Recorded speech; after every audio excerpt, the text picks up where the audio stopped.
Lunch tayo, guys. Ito ang lunch ko. Ang tawagin sa Chinese is Chuyunchok. Yung bang congee na may puso ng ano, ng baboy. Ewan ko kung puso nga talaga. Hindi ako nagda-diet. Nagtitipid lang. Char. Ganito talaga pag ano na lang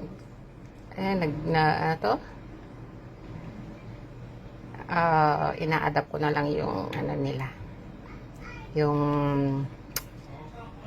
gusto nila, kasi ganito rin ang lunch ni sir. Ito naman is akin na to, pero magtitira ako ng para sa alaga ko dinner niya, kasi ito lang kinakain. Hindi siya kumakain ng kanin. Soup lang ang mga kinakain pa ni baby. Mahirap pakainin. So, ito ang pang dinner ni baby mamaya. At ito ang aking lunch. Kain tayo, guys. God bless.